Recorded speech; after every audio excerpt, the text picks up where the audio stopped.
Good morning. Let's get right to it. Ron Owens, KGO in the studio, Lieutenant Governor Gavin Newsom. Start off with the obvious, the fires. I mean, you directly involved. Yeah, I was up there last week for a number of days, and it is jaw-dropping. For those that have watched it on TV and seen video, it's nothing like being there in person.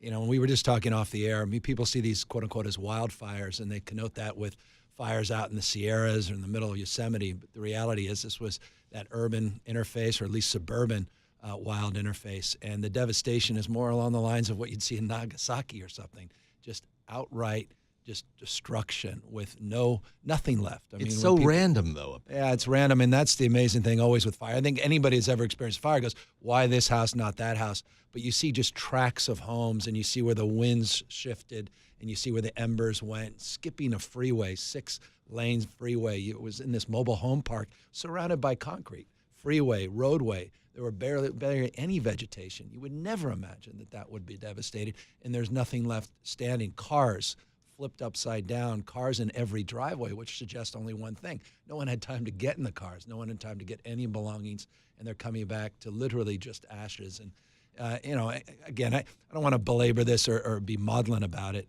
but 5,700 plus structures, and there's still thousands of structures in peril despite all the good news over the weekend. And the firefighters, I mean, 10,000 firefighters from everywhere are working so damn hard. It's jaw-dropping. It gives you a sense of pride and spirit, not only because of the collaboration and cooperation, but it's an antidote to, I think, all the anxiety we have and fear about a world where we think everybody's focused on our differences and pointing fingers, taking cheap shots. Here are folks with mutual aid, where you see Hayward Fire Department standing next to folks from Pasadena, folks from Alaska, Oregon, Washington, as if they had prepared for this for their entire lives, hand in glove, mutual aid, people coming to the rescue of others, literally saving lives, and then the thousands of volunteers that have come from all over Northern California, across the state, to help out people they've never met in their lives. I don't care if they're Trump supporters, Hillary or Bernie folks.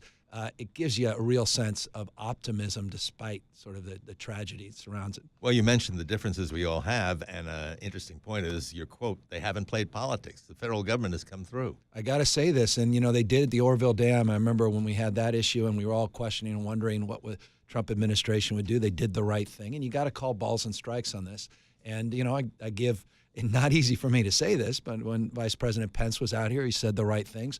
And everyone I talked to this last week, and again, I wasn't just up for a press conference or a photo op. I was up a number of days. Everyone I talked to said, you know what? I got to hand it to them. They're not playing any politics. They're doing the right thing in terms of the federal response. And that's the way it should be. But it also deserves, I think, some light of day and deserves some credit as What's well. interesting is when you go, we've got a half hour where we can do news talk, and then Ro Khanna, Congressman, will be here at 11. Yeah. And in that half hour, one of the things I want to talk about is the Chronicle's editorial yesterday, because it was pretty scathing on Trump that he really hasn't been in the front of it. Yes, the federal resources are coming in, but, I mean, he tweets about the NFL and all of that. Oh, amen. To what degree is that significant? I think, they're right symbolically. And in fact, I was just listening to his press conference a few moments ago, his quote-unquote cabinet meeting, where he seemingly for the first time actually said publicly what was going on out here and at least acknowledged it. But look, I care more about, at the end of the day, the substance, the infrastructure, but what exists behind the scenes. Now the real test, and I think the real test for all of us, particularly elected officials, people like myself, nothing worse than when we show up, again, for the photo ops. We show up there in time of crisis, but we're nowhere to be found 6 months later when the insurance bills are coming due and people are wanting to make sure they get reimbursed and make sure the bureaucracy works. And the real test of Trump administration is where they're going to be a year or two from now, and where elected officials and appointed officials will be a year or two from now, protecting and taking care of the folks that we committed ourselves to. It's interesting because we're also starting a feature at the end of the show called Mayor's. I think we call it Mayor's.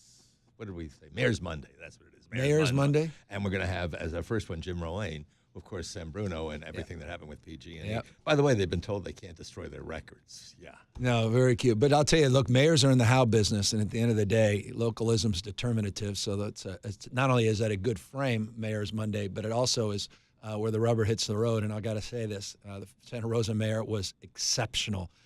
Mayors of sounds large and small up in Sonoma County and in Napa County came together, local electeds.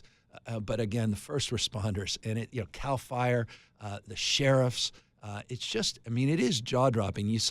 I heard the story about that video, and then when we saw that video of the sheriff deputy and the body camera, it was even more jaw-dropping. I heard other stories of a CAL FIRE knocking through a door with a family that was deaf, that didn't hear anything and didn't smell anything. They would have been dead had this person not had the courage to go in and pull them out. It's just, forgive me, but when you're there, it's just mesmerizing and extraordinary, and it just gives you again, sense of hope and optimism that, you know what, for all the headwinds in Washington, D.C., it ain't over yet. This country is resilient, and we're a remarkable people at the end of the day. Well, I read a quote from you, and I need you to explain it. You said big fires interacting with population centers may be the new norm out here. Well, I mean, what does that mean? The new norm is the fact every single year, it seems, that we're announcing historic wildfires, historic challenges going back. I remember the Schwarzenegger years, right? It seemed like Arnold was out there every other month talking about the hot's getting hotter, the dry's getting drier, the wet's getting wetter, and he was out there, quote-unquote, fighting firefighters. And now, seemingly, the last 4 or 5 years, we've been saying the same. Obviously, the acuity of the drought and now the acuity of this wet winter that only exacerbated the conditions that made these wildfires more intense.